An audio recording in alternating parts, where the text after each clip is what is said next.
5 p.m. here Central Time, 6 p.m. Eastern, which makes it 4 p.m. Pacific, no, Mountain, I believe, and 3 p.m. Pacific time. A lot of different times. There's a couple things I want to talk about. This will be a very short live stream due to the fact that the sun is setting. The sun is getting real low now because it is almost 5 p.m. It's about 4:50. Couple things. Number one, yes, this is the same shirt from yesterday. I wore it yesterday. I slept in it last night, and I wore it all day today. That it just happens sometimes. There's a lot going on in life, and changing my shirt was not top priority. Number two, if you were here for my live stream I did earlier where I turned into just in a full-on emotional basket case and I just could not control myself. Thank you for being here. I love you immensely. For those of you who weren't, you probably are okay that you didn't see it. There's a couple things I would like to talk about right now. One of them being, we need to talk about, my husband and I just did a live stream on his channel, and he pointed out something that I did not realize with that CBS 60-minute interview that came out with Kamala Harris, where the FCC had to let all of the unseen footage release. We talked about this yesterday here. We talked about how stupid she sounded, how I could not make it past the 6-minute mark because she's an absolute just walking, talking moron. But my husband pointed something out. Number one, it was not Lester Holt who did the interview, which I kept saying Lester Holt. It was Bill Whitaker, who did the interview. And my brain is like, all black men do not look alike, but from far away, Lester Holt and Bill Whitaker look a lot alike. So that's on me. But during this interview, we noticed that Bill Whitaker asked Kamala Harris this question about, while she was running, she kept talking about all these things, this opportunity economy and all these things that she wanted to do for the middle class and everything else. And he asked her, he said, hey, what is your plan? How do you plan on making this happen? You know, this is a lot of money we're talking about. You know, I'm paraphrasing obviously, but something to do with how do you plan on getting the money to do all these different things that you're talking about for your opportunity economy? And then you hear a producer say, all right, cut. And then you hear Kamala Harris say, did you get what you needed? Because the way they did that interview was for entertainment purposes is really the only thing that I can think of. The angles that they used to get Bill Whitaker asking the questions, then later on they had angles showing Kamala Harris answering questions, but he asked questions that were never part of the aired interview. And the one about how do you plan on implementing all these things that you're talking about doing, you know, where's the money going to come from? They hit cut on it, and she said, did you get what you needed? Because it was all about that angle, that view. And then they said, the cameras are done rolling, you know, you can talk or do whatever. And so he drops his demeanor of the host or the interviewer, you know, being stern and severe with the questions to, girl, what's up? Like, come on, we're friends. You can tell me what's your plan with, like, how are you going to do this with all the money? And she literally says, well, obviously taxes. I'm sorry, did she not spend the entire campaign trail talking shit about Donald Trump and taxes, knowing good and damn well that everything she was talking about implementing had to be done somehow? The money had to come from somewhere. And it's not like they were going to pull it back from the USAID or USAID. It's not like they were going to pull it back from the pockets that, you know, were lining the politicians, all our taxpayer money in there. They were going to tax us, the citizens of the United States, even more money. You know who they weren't going to tax? All the illegal immigrants they were letting in, all these other people. It would have been you and I who would have gotten taxed, overly taxed, in order to put through all her little opportunity economy bullshits that she was going to do. The fact that we dodged that bullet is not lost on me, and hopefully it's not lost on y'all. And hopefully some Democrats are coming around to the fact that what Donald Trump has done so far has been beneficial for the people of this country, beneficial for this country, beneficial for people of other countries. Right now, you have them all worried about the fact that you got Chuck Schumer screaming from the top of his lungs, and Elizabeth Warren from the top of her lungs, and Adam Schiff and all these people, Ilhan Omar, I couldn't remember her name yesterday, all these other people screaming from the top of their lungs about all this humanitarian aid that's going to be gone and whatever else. And it's like, no, that's not how it is. There is a pause on everything, but the money that Donald Trump sees fit to help people will still go to help people. It's just a pause while they figure out everything else, right? It's crazy to me that this is where we are, with people caring more about what they're not getting versus what it's saving the American people, because that's what it really comes down to. They are more interested. The ones that are screaming the loudest are the ones who are going to be financially hurt, which still isn't hurt. They're just not going to have free money in their pockets, as opposed to being thankful that the constituents in whatever state or city they happen to be in are now going to be able to keep some of their money, recoup some of their money, have less of their money go out to pay for all this stupid shit that the last administration was sending all this money out to. It's crazy to me that people are like that. It doesn't make sense, but that's because I think I have a different view of how this world should be. You would think, I'm 43 and I'm finally just now realizing how things really do work in politics, where I did not realize before, you know, because my eyes weren't open, and now they are. You would think people older than me, the ones in Congress and the ones that are screaming the loudest, they're older than me. Like, shouldn't they know better? I feel like with age comes wisdom, but it seems to have missed some people over on the left. Marvin says, perhaps we can keep some of our own money now. You would think if we did, Marvin, what's so funny to me is you have Chuck Schumer literally going, well, Donald Trump did away with this. Next thing you know, he's going to do away with the IRS. Okay? Like, does he understand that we're all like, please do away with the IRS? They were hiring 80,000 more agents at the IRS to basically steal your money. Oh, so then also, who was talking about this? I don't remember who was talking about this, but somebody was talking about how it was some lady in, she's either a governor or mayor or something somewhere, brunette, a little bit larger woman, on the stairs of a courthouse somewhere. It looked like, gosh, I can't remember her name. She was talking about how the IRS, it has been proven that they were using AI to get into people's bank accounts to kind of just like snoop around. That's illegal as all get out. You had no, because I mean, that's a search without a warrant kind of thing. In order to get into my bank account, you better have a piece of paper that says to me why you need to be in there, and a warrant and a reason to need to be in my bank account. Like, there's no reason you should need to. But the IRS implemented AI in order to get in there and see what was going on in people's bank accounts. So I guess they knew who was paying their taxes, who wasn't, who to tax more, who was bringing in money they weren't claiming, or whatever else. That's illegal, boo. That you can't do that kind of stuff. So there's a lot of changes that are going to be made. Unlawful search, Fourth Amendment. That's the one. I knew it was Fourth Amendment. I could have sworn it was that. It's against our Fourth Amendment what the IRS was doing. And so when you have now Elon Musk, part of DOGE, the Department of Government Efficiency, technically the United States DOGE Service, the USDS, which we talked about yesterday, which, anyway, it's a whole thing. You have to watch yesterday's live stream. Them coming through, or Elon Musk coming through and literally going through everything that has been done with our money and to our money is a huge deal. It is somebody who's coming through and cleaning house. I would much rather have a clean house than a dirty house. That's just me. And if somebody wants to come clean it for me, oh, knock yourself out. I hate cleaning. Come clean my house for me. I have no problem with it. The people who have a problem with having their house cleaned are the ones who are using that dirty house to hide all their dirty shit. So when you have the left screaming about Elon Musk coming through and pointing out where all this money is going, because at some point it's going to lead back to those same people that are screaming, you have to realize why they're screaming, because they are the ones with the dirty house. That is that. Anyway, so last night you had the Democrats, that's the name of their page or account on X, posted, Democrats held the Senate floor overnight opposing Trump's Project 2025 nominee, because there is somebody who was on the Project 2025 playbook or blue book or however they called it, whatever they called it, who Trump is trying to appoint to some cabinet. I don't remember what it was, but it says here, this guy named Chris Murphy out of Connecticut, I believe, which Connecticut has been in the news a lot lately, very negatively, might I add, says, after taking the 2 to 5 a.m. shift on the Senate floor last night for our overnight protest, I got 2 hours of crappy sleep on my office couch and right back at it today. We don't rest. Keep going. Democracy on the line. I'm sorry, what did you expect to accomplish with hanging out on the Senate floor from 2 to 5 a.m.? Did it do you any good? Did you get anything out of it besides crappy sleep on your couch and a shitty Red Bull for breakfast? Like, what did you obtain from this? How did it help anybody or anything?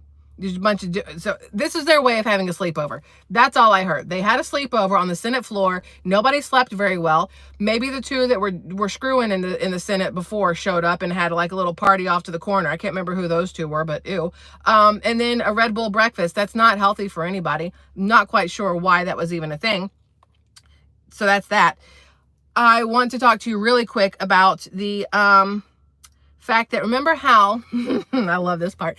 Remember how a couple days ago and for numerous days I've talked about how stupid Elizabeth Warren is and how we don't like her and she's beyond dumb. And I've showed you videos where she's like, I don't get paid any money by pharmaceutical companies. Everything I have is from independent people and blah, blah, blah, blah, blah. Well, according to this, because Community Notes do a very good job of digging up dirt and telling people when they're lying, it said, according to this, Elizabeth Warren was the #2 recipient of money from pharmaceuticals/health products in the 2019-2020 election cycle, receiving $822,573, which we knew. We talked about it already, but Elizabeth Warren blatantly opened her mouth and said, I did not receive any money from pharmaceutical companies. Well, that's lying.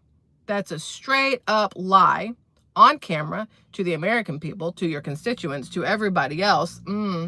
I wonder how that's going to work when that can be proven and somebody drags your ass to court for some reason. I don't know why they could sue her or what they could do to her, but I feel like whatever they do, they should bring that part up and be like, but show us receipts. You guys want to see all our money? Show me your money. Show me the money. Let me see where all your money came from, Elizabeth Warren and Bernie Sanders and all these other people, like I said, that have been screaming. Show me your bank accounts. Show me your offshore accounts. Show me all the deposits you've made, all of the checks you have written. I want to see all of it. And if you can't show me all of it, it's because you're hiding something. If you have nothing to hide, just show me. Just show me everything. That's that. You only close it down when you have shit to hide. On top of this, I want to mention to you, in case people don't know, I was aware of it, but it's such a gross concept that I chose to, shoo it out of my mind. Ilhan Omar, the same one I was talking about, the Somalian lady who doesn't really speak Somalian, but is here to help Somalia through the U.S. Congress. Anyway, she married her biological brother to keep him here legally by illegal means. She shares with her community how to avoid deportation. She is multimillionaire since holding her position, which explain that, and she needs to be investigated.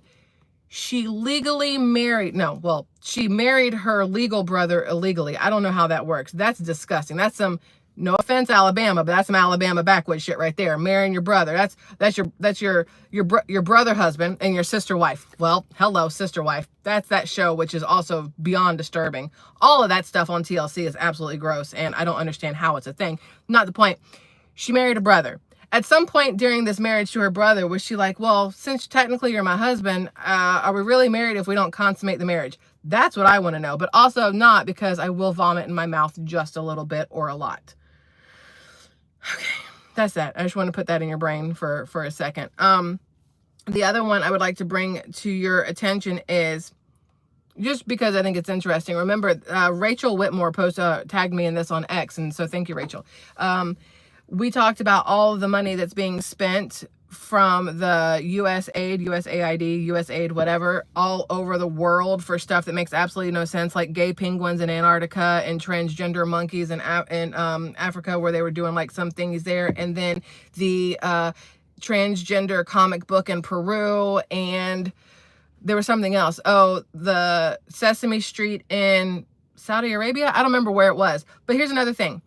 The Pentagon, for the Pentagon alone, they spent $600 million on sushi. Now, I love sushi. I eat it all the time. And yes, it's expensive. But here's the thing for me. Let's say I had a broken water main or broken water pump or whatever in my house, and I had to pay to fix it. Or I could go eat sushi.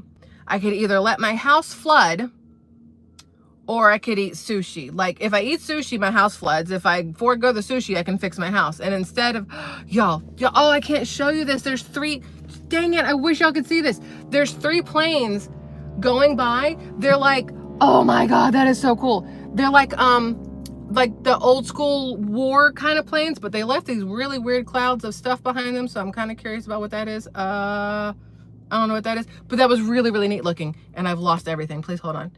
Okay, so the Pentagon said, instead of paying to fix, I don't know, North Carolina and the flood victims there or anything else, we're instead going to spend $600 million on sushi. They chose sushi for the people of the Pentagon over the citizens of the country who were in need of help. That should tell you something about. Listen, while families were dying in tents in North Carolina, while families in Florida were scrambling to find housing after massive hurricanes, while families were lining up at food banks, while people were working multiple jobs just to afford to survive, while people were homeless, while children were living in cars, while veterans that fought for this country were starving, the Pentagon spent $600 million on sushi. Now, here's the problem. Lots of problems there. But you have people who go, well, it was in their budget. Who the fuck made that budget? That's my question. Why is your budget so extensive and so long-reaching, far-reaching for stupid shit like this, but your budget to take care of the citizens is this big? If you have $600 million to spend on sushi, you have $600 million to put into, I don't know, veteran affairs, $600 million to put into Social Security, $600 million to put into repairing North Carolina, $600 million to put into stopping abortions, $600 million to put into numerous other things, but instead you put it towards sushi? Okay. Just, so many questions that I have. On top of this, I would like to mention to you how when Donald Trump got into office, one of the first things Donald Trump did was he said, hey, World Health Organization, like middle finger. He said, we're just going to dip out now. We don't want anything to do with you. Deuces. And then I told you the woman in Italy, she was like, ooh, we should also follow suit. So then Italy was like, we don't really want to be part of the World Health Organization either. Well, then today, Argentinian President Javier Milei is withdrawing his country from the World Health Organization. Following Trump's lead, Milei said he's pulling his country out of socialist lies, which also includes the Paris Climate Accords, which I also believe Trump pulled out of. What's interesting here is that I hear the planes coming back. What are y'all doing? Where are they? This is the coolest shit ever. It's like when the Blue Angels are flying in Navarre. Can y'all hear them? I don't know if you can hear them. Oh, I love living here. Anyway, lost it. Where were we? Oh, Bill Gates. So Bill Gates is now talking about how Trump pulling the U.S. out of the World Health Organization and these other countries pulling out of the World Health Organization is how we're going to end up losing all these lives, because now they're not going to be able to have all the vaccines and the whatever else they need to keep people safe. Why can't each country take care of themselves? That's all I'm going to say. Like, why do we need an organization that is making bank because of all the countries putting money into it? They don't care about us. They care about the money they're making. Everything goes back to the money. It's always profit over people. The fact that so many other countries are waking up to it. And like I said before, I said it when this happened with Trump, when he pulled out, I said, no, never mind. I was going to make a really gross sexual joke, but I will not. When he left the World Health Organization, I said, watch how many people follow suit, because they just needed somebody with the cojones, with the balls to stand up and do it, because everybody else was too chicken shit, because they didn't want to deal with the backlash that may have happened. They didn't want to be the first to do it. Nobody wants to be the first in line, the first to do anything, the guinea pig of anything. And Donald Trump was like, nah, listen, hold my Diet Coke. I got this. I'll do it. And so he pulled out of the World Health Organization, and now other countries are like, hey, nothing bad's happening. We can do this too. And now they're all leaving. That to me is a very good thing. When you give the power back to the individual countries, you give the power back to the people over, instead of, this group of men and women who look at you as a dollar sign or a price tag of some sort. That's better. Bill Gates does not have any sort of scientific degree or doctoral degree or anything else, yet for some reason he has a huge say on world health and our health. He has a say and some sort of ability to tell people that we shouldn't eat meat, and he should be able to grow or make all of this chemical laden fake meat stuff, and we're supposed to listen to him. he's just some dude. Yeah, he made Microsoft, but I mean, he's some dude. There's no reason why he should have the reach or the power that he has at all over anybody. Why does he have a nuclear plant going up? What the hell does Bill Gates know about nuclear plants? A lot of questions I have when it comes to Bill Gates. Same thing with the Soros whole situation there. Same thing with Jeff Bezos. There's all kinds of stuff. Even Elon Musk. I've told you before, I am sometimes on the fence with him because I can see how him being in the fold of things is beneficial to him and his money in the long run. It may be detrimental to us in the long run as the fact that he can make numerous things that would take away jobs from American people. There's a lot of stuff there. It's very back and forth with that one. Let's see. Let me really quickly. The other thing I want to mention to you guys, because again, the sun is getting real low. There's this lady, Michigan lawmaker. You guys may have heard of her. Her name is Lori Pohutsky. She's a Democrat out of in Michigan. It says here, a Michigan lawmaker has sterilized herself to avoid becoming pregnant while Trump is president. And here's why. Because while Trump is president, if she gets pregnant, she might not be able to have an abortion, because obviously Trump's abortion bans, as Elizabeth Warren and all of them were pushing. So she would rather be sterilized than be pregnant and have a baby. Well, I have a really... And this may sound real stupid. I mean, it feels like the easiest solution ever. Keep your fucking legs closed. I don't know. If you don't want to get pregnant, don't have sex. Feels real simple. I don't really think sterilizing yourself is the first step you should have taken. That feels like step 75 if 1 through 74 didn't work. But she went straight to 75 with the let's just sterilize the whole thing. I'm sure her girlfriend doesn't really care because in case she didn't realize, they're not going to get knocked up scissoring. I don't know why this was a thing. But it says here, this is her quote. Just under 2 weeks ago, I underwent surgery to ensure that I would never have to navigate a pregnancy in Donald Trump's America. I refuse to let my body be treated as currency by an administration that only sees value in my ability to procreate. If you know people who are questioning how serious this is, I'm going to repeat myself. A sitting government official opted for voluntary sterilization because she was uncertain she would be able to access contraception in the future. No, what she needs to do is rephrase it and say, a sitting government official is mentally deranged and voluntarily got sterilized because she's a fucking moron. I fixed it for her. Her quote was wrong. I fixed it for her because that makes absolutely no sense. Not a single bit of sense does that make at all. If you still want to have, the simulation of sex and still have orgasms and all that stuff, take yourself to the Love Shack or whatever little nitty gritty stores around the corner, spend $20 to $120 and go do your thing, girl. And guess what? They won't knock you up, but you'll still get the sensation. It's a win-win, right? Or, sterilize yourself. I don't get it. I don't get it. It doesn't make sense to me how people are that delusional. There's something wrong there.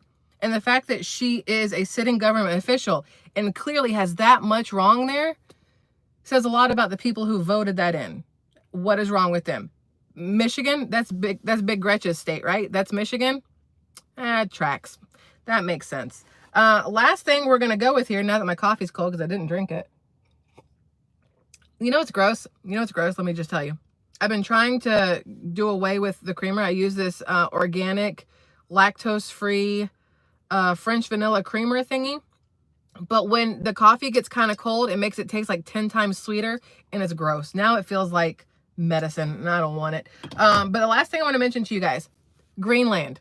Okay, so I looked up Greenland. So far, nothing has happened since Eric, I think it was it Eric Trump or Donald Trump Jr. who went? Now I don't even remember, y'all. No, I don't even remember. And then he said showerhead. Hey, the handheld.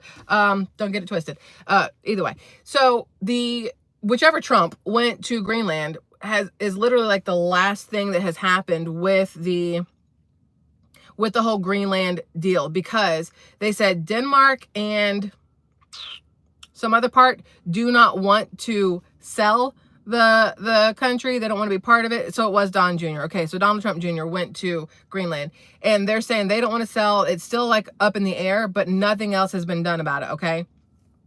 The reason Greenland has been in my head for the last couple days is numerous reasons. One of them being NASA officials. Listen, a couple of days ago, I want you guys to know that NASA officials reported that there's a chance of an asteroid striking Earth in 2032, which is 7 years away. And when it first came out, they're like, oh, there's a 0.6 chance of this asteroid hitting Earth. Well, yesterday it was a 1.9%, and now it's up to 2.3% chance of this asteroid hitting Earth in 2032.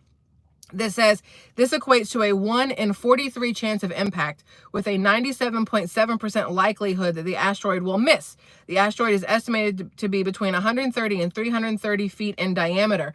And if you haven't seen the movie Greenland, you should watch it. It's interesting. It's amusing. Get some popcorn and a drink and whatever else. But watching now, it literally makes me think of what's that Obama movie?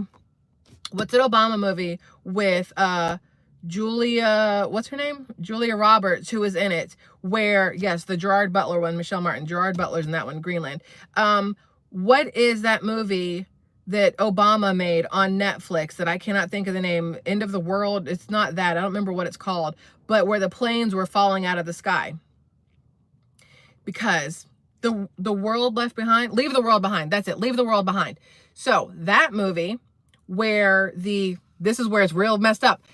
I tell you all the time that you watch a movie and then like a couple years later, you're like, this feels very, did you foreshadow this or did you copy that? Like, those are my questions. So in Leave the World Behind, not only are there planes falling out of the sky, which we have seen lately, but there was a part in there where the Tesla are just driving themselves on this road. If you haven't seen it, I'm going to give you spoilers, whatever. Go watch it. It's worth watching because then you're like, what the crap?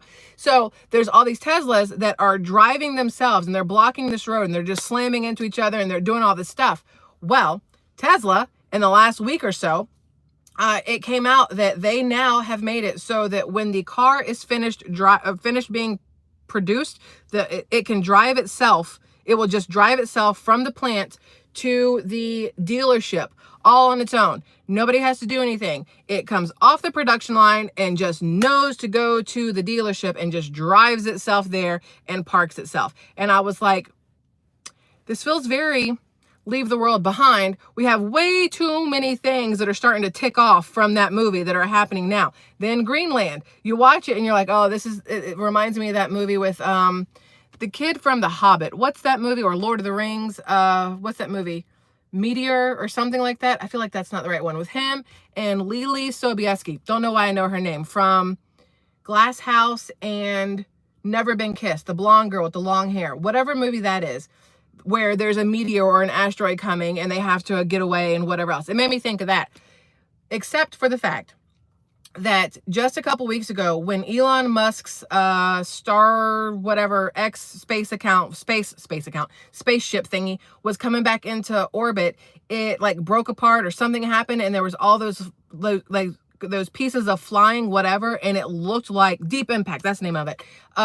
They had all those pieces that were flying through the atmosphere, and it looked like in the movie Greenland, when the asteroid or the meteor is coming through, it looked exactly like what was happening when Elon Musk's rocket pieces were coming through. And my brain is going, where are those things landing? Why is nobody talking about these little pieces? Where are they going to land? Are they just going to disintegrate in the air and never make contact with anything?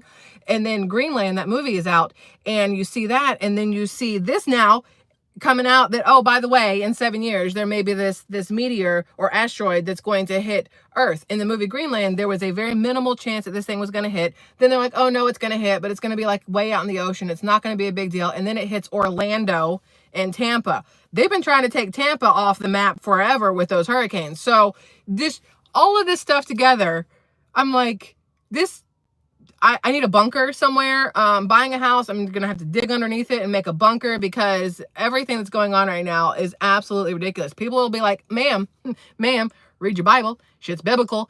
And it might be, because I've seen people who they will post up a, oh, my brain, what is it called? Like my brain wants to say excerpt. No, that's not correct.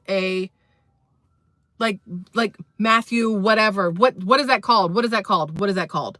The little brain. I can't. My brain is hurting from earlier. And not, well, Revelations, yeah, but scripture, a piece of scripture, yeah, we'll go with that. Verse. Thank you. See, y'all, I love y'all.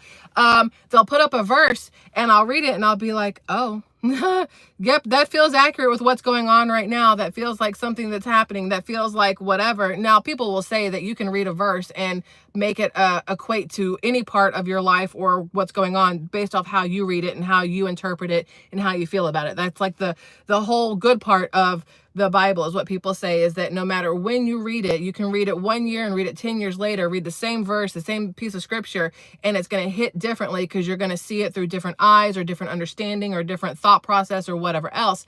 But when you see these things now, it's like, okay, well, as a more open to everything at the point that I am, I read these things and I'm like, oh, okay, I can see how people are saying everything that's going on right now is biblical, because it does seem to coincide with a lot of things that are in the Bible. You have the people who call themselves prophecies talking about what's going to happen, and you can't just immediately discount these things, because the things that are happening, not just in our country, obviously, but in the world, and the timing of them in relation to parts of the Bible, it does kind of give you a pause to go, oh, okay, well, let me just go ahead and read this book from front to back, and then read it again from front to back, and then read it again from front to back, and see how it all stacks up together. So that's just where I was with that. I wanted to share that part with you. But anyway, there was something else I was going to tell you guys. Somebody made a comment.